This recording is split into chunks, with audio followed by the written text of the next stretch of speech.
Hello students. तो इस video में हम बात करने जा रहे हैं रिलेटिव वेलोसिटी के बारे में। तो जो पहला पार्ट था रिलेटिव वेलोसिटी का, उसमें हमने पढ़ा था रिलेटिव वेलोसिटी होती क्या है। तो वहाँ पे हमने जो प्रॉब्लम सॉल्व की थी वो ये बात एज्यूम की, उसमें ये बात हमने एज्यूम की थी कि जो हमारा ऑब्जेक्ट है वो एक स्ट्रेट लाइन पे या फिर वन डायमेंशन में मूव कर रहा है। तो अगर मान लो कि ऑब्जेक्ट अगर एक स्ट्रेट लाइन में मूव ना करे, वन डायमेंशन मूव ना करे, अगर एक प्लेन में मूव कर रहा हो, तो उस केस में रिलेटिव वेलोसिटी की जो वैल्यू आएगी वो हम इस तरीके से निकालेंगे। और उसी के बाद फिर हम इसमें पढ़ेंगे कि अगर मूविंग मैन है उसकी रेन के रेस्पेक्ट में रिलेटिव वेलोसिटी क्या होगी, या फिर रेन की रिलेटिव वेलोसिटी मैन के रेस्पेक्ट में। तो चलिए स्टार्ट करते हैं। तो पहला टॉपिक है हमारा इसका रिलेटिव वेलोसिटी इन प्लेन। तो जैसा हमने पहला जो पहले हमने पढ़ा है, सेम वही चीज़ हम यूज करने जा रहे हैं, बस केवल थोड़ा अलग तरीके से। तो मान लेते हैं कि एक ऑब्जेक्ट है, ये हमारा पॉइंट ओ मान लेते हैं। ओ से एक ऑब्जेक्ट पी की तरफ जा रहा है, उसके यहाँ पे जो वेलोसिटी है वो हम वी ए मान लें इसके अलावा। और एक ऑब्जेक्ट है जो हमारा ओ से क्यू की तरफ जा रहा है, इसकी वेलोसिटी है यहाँ पे वी बी। और इस तरीके से मूव कर रहे हैं। जो इनके बीच में एंगल है वो हमारा थीटा है। अब हमसे पूछा गया है कि रिलेटिव वेलोसिटी बतानी है हमें ए की बी के रेस्पेक्ट में। तो हमने फॉर्मूला पहले पढ़ा है कि ये हो जाएगा V A minus V B.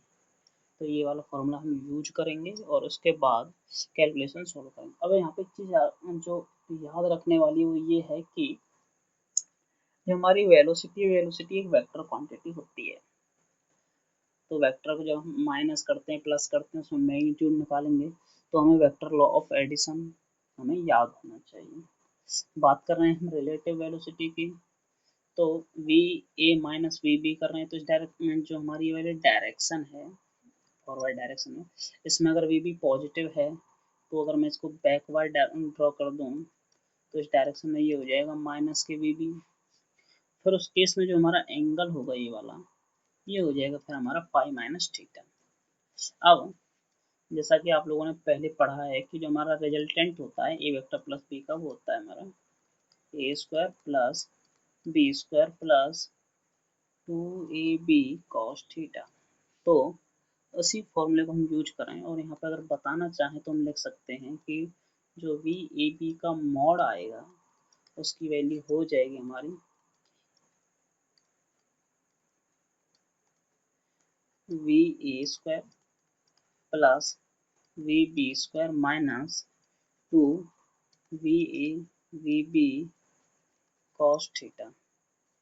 तो यहाँ पर माइनस क्यों आया, तो ये आपको पता ही होगा, जो हमारा ये थीटा है इसकी जगह हमें पाई माइनस थीटा रखना है, और कॉस पाई माइनस थीटा की वैल्यू माइनस कॉस थीटा होती है। और इसी तरीके से अगर हम बात करें डायरेक्शन की, तो जो हमारी हमने टेन अल्फा निकाला था उसमें हमने यूज किया था कि वी बी ऊपर था हमारा साइन थीटा, तो वहाँ पर थीटा को हमें 90 माइनस थीटा से अगर रिप्लेस कर देंगे तो साइन पाई माइनस जो थीटा की वैल्यू आएगी वो हमारी साइन थीटा बची रह जाएगी। और जो नीचे वैल्यू आएगी वो हो जाएगी हमारी V A minus V B cos theta. क्योंकि आप लोगों को पता ही होगा कि अगर साइन 90 माइनस थीटा करते हैं तो साइन थीटा होता है, और कॉस सॉरी अगर साइन पाई माइनस थीटा करते हैं तो साइन थीटा आता है, और अगर कॉस पाई माइनस थीटा करते हैं तो माइनस का कॉस थीटा आ जाता है। तो ये था एक फॉर्मूला जो हमें निकालना है। अब इसके बाद अगर इस पर कोई क्वेश्चन आपको मिलता है तो आप ट्राई करें। मुझे अभी कोई भी ऐसा क्वेश्चन इस पर बेस्ड मिला नहीं है, बाकी अगर कोई होता है तो मैं आप लोगों को जरूर बताऊंगा। इसके बाद हम पढ़ते हैं नेक्स्ट टॉपिक हमारा relative velocity of relative velocity of rain with respect to moving man. इसका मतलब ये है कि हमारा एक ऑब्जेक्ट है, तो मान लेते हैं कि ये हमारी वर्टिकल डायरेक्शन है, और जो रेन है वो हम उसकी जो वेलोसिटी है नीचे की तरफ वर्टिकली वो हमने वी आर मान ली है। तो इसके बाद जो हमारा आदमी है वो वेलोसिटी वी एम से आगे की तरफ मूव कर रहा है हॉरिजेंटली, और इसके से हमें बताना है वो है velocity of rain with respect to men. तो करना हमें सेम वही है कि V R minus V M कर देंगे। अब बात आती है कि अगर हम यहाँ पे देखें तो एक वेक्टर तो हमारा ऐसे है नीचे की तरफ, ये हमारा वी आर हो गया, और एक और वेक्टर हमारा इस डायरेक्शन में, ये हमारी वी एम हो गई वेलोसिटी ऑफ में। अब इसके बाद हम देखें तो दोनों के बीच में जो एंगल होगा, हम इसको अगर यहाँ पर ड्रॉ कर दें, दोनों के बीच में जो एंगल है वो हमारा 90 डिग्री हो जाएगा। अब इसके बाद अगर हम इसको सॉल्व करें तो जो वी आर एम की वैल्यू है, अगर मैं इसको लिखना चाहूँ मॉड को, तो मैं इसको लिख सकता हूँ V R square plus V M square. तो ये तो आपको पता ही होगा कि क्यों आया, क्योंकि अगर हमारा थीटा 90 है तो जो कॉस 90 उसकी वैल्यू तो हमारी 0 हो जाएगी, तो बाकी जो बचा हमारा वी आर का स्क्वायर और वी एम का स्क्वायर वो हमारा सिंपली बचा रह जाएगा। तो ये थी हमारी वी आर एम की वैल्यू। अब बात ये आती है कि जो इसके रिजल्टेंट आएगी, यहाँ पर हमने माइनस किया, एक बात और याद रखने वाली, तो माइनस किया तो इसका मतलब जो इसकी वेलोसिटी है वो कुछ इस डायरेक्शन में होगी नेगेटिव वी एम। तो अगर मैं इस फिगर को अगर दोबारा ड्रॉ करना चाहूँ, या फिर मैं इसको यहीं पर बना देता हूँ इसमें, तो ये हो गई हमारी वी एम। तो इन दोनों का जो रिजल्टेंट है ये हमारा वी आर है, तो रिजल्टेंट आ जाएगा हमारा इस डायरेक्शन में, ये हो गया हमारा वी आर एम। अब मान लेते हैं कि वर्टिकल के साथ एंगल बना रही है theta, just for sake of simplicity. अगर मैं टेन थीटा को अगर निकालना चाहूँ तो जो टेन थीटा की जो वैल्यू होगी वो हो जाएगी मेरी V M upon V R. तो यहाँ से हम डायरेक्शन बता सकते हैं कि जो उसकी रिलेटिव वेलोसिटी है उसकी वर्टिकल के साथ डायरेक्शन क्या है। अब बात आती है कि जो इसका क्वेश्चन है वो किस तरीके से आएंगे। तो क्वेश्चन इस तरीके से आएंगे कि हमें वी आर दी गई होगी, मतलब जिस स्पीड से बारिश हो रही है वो हमें पता होगा। उसके बाद वी एम मतलब जिस स्पीड से आदमी मूव कर रहा है वो हमें पता होगा। उसके बाद हमसे पूछा जाएगा कि जो आदमी है अगर उसने छाता पकड़ी हुई है अम्ब्रेला, तो उसे किस डायरेक्शन में करे ताकि वो भीगे ना।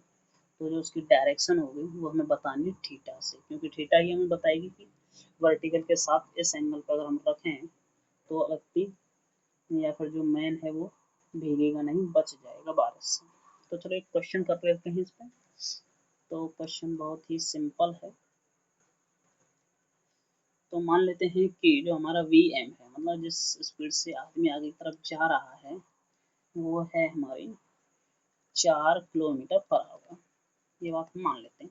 और जिस स्पीड से बारिश हो रही है नीचे की तरफ वी आर, वो है हमारी मान लेते हैं 3 किलोमीटर पर आवर। तो अगर हम पहले निकालना चाहें इसमें relative velocity of rain with respect to man, जो इसका मैग्नीट्यूड आएगा वो तो सेम वही हो जाएगा जो आप लोगों को पहले जो मैंने बताया है, V R square plus V M square. और मैं इसको अगर सॉल्व करके लिखना चाहूँ तो इसे लिख सकता हूँ 5 किलोमीटर पर आवर। तो इतनी तो मैं उम्मीद कर ही सकता हूँ कि 5 किस तरीके से आप निकाल सकते हो, क्योंकि वी आर की वैल्यू 3 रखनी है, वी एम की वैल्यू 4 रखनी है, उनका स्क्वायर करना है, ऐड करना है, स्क्वायर रूट में जो वैल्यू निकल के आएगी बाहर वो हमारी 5 हो जाएगी। तो आई होप कितना आपको आता होगा। अगर इतना भी नहीं आता है तो कमेंट करके बताएं, उसको भी देखा जाएगा। इसके बाद जो टेन थीटा की वैल्यू जो मैंने निकाली थी उसमें वैल्यू आई थी मेरी V M over V R, मतलब velocity of man upon velocity of rain. तो जो हमारे रेन है उसकी वेलोसिटी तो हमारी 3 हो गई और मैन की है 4, तो 4/3।